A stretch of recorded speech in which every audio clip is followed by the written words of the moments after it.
यह एक समय की बात है। एक गोरी कावी और काला जंगल में दाना लेने जाते हैं, लेकिन वे रास्ता भूल जाते हैं और रात हो जाती है। वे दोनों एक पेड़ पर चढ़कर बैठ जाते हैं। गोरी काला से बातें करती है, मैं तुमसे कह भी रही थी कि हम रास्ता भूल रहे हैं। रास्ता तुमने ही बुलाया था, अब क्या करें? मैं तो सो रहा हूँ। और काला सो जाता है। अचानक बारिश होने लगती है। गोरी काले से, कालू उठ जाओ, तुम भी सोते रहोगे, बहुत तेज बारिश हो रही है, मैं बारिश में नहीं रह सकती। उठ जाता हूँ। मुझे घर ढूंढना होगा। हम क्या कर सकते हैं? ठीक है, घर ढूंढ लेते हैं। फिर वे दोनों घर की तलाश में निकल पड़ते हैं।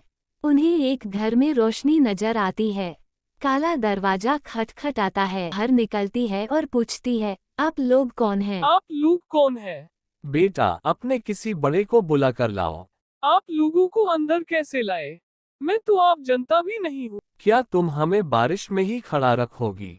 चलो अंदर चलते हैं। वे अंदर चले जाते हैं। यहाँ लोग कौन हैं? यहाँ क्या करने आए हैं? छोटी चिड़िया, हम दूसरे जंगल से आए हैं। यहाँ पर हम दाना लेने आए थे, लेकिन रास्ता भूल गए।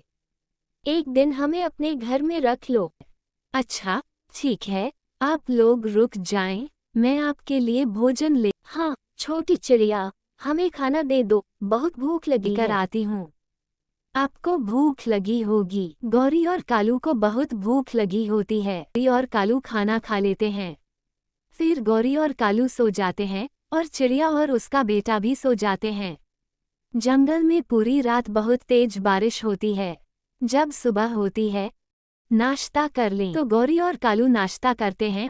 चिड़िया बहन, अब हम चलते हैं। आप अब रुक जाएं, शाम से पहले चले जाना।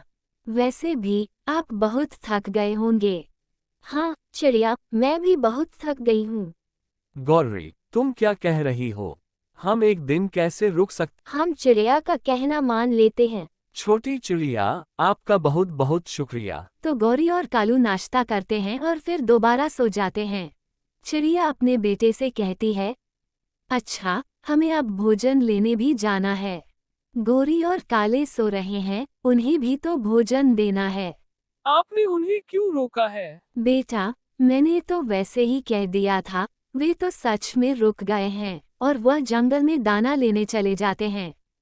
कालू और गौरी उठ जाते हैं और गौरी कहती हैं, कालू जंगल में जाते हैं, घूम कर आते हैं। कालू और गौरी जंगल में निकल जाते हैं। वे टोनी चिड़िया के घोंसले में घुस जाते हैं। वहाँ पर 2 अंडे पड़े होते हैं। कालू से कहती है, यहाँ पर तो 2 अंडे पड़े हैं, मेरा अंडा खाने को बहुत दिल कर रहा है। ठीक है गौरी, एक अंडा तुम पी लो और एक अंडा मैं पी लूंगा। गौरी और कालू दोनों अंडे पी जाते हैं और वापस चिड़िया के घर आ जाते हैं। फिर चिड़िया और उसका बेटा भोजन लेकर आते हैं। काले भाई, ये भोजन खा लो, मेरे सिर में बहुत दर्द है। हमने भोजन वापस आकर खाएंगे, अभी हम जंगल में जाते हैं। और वे फिर जंगल में निकल जाते हैं। जब टोनी चिड़िया वापस आती है तो देखती है कि वहाँ पर अंडे नहीं होते।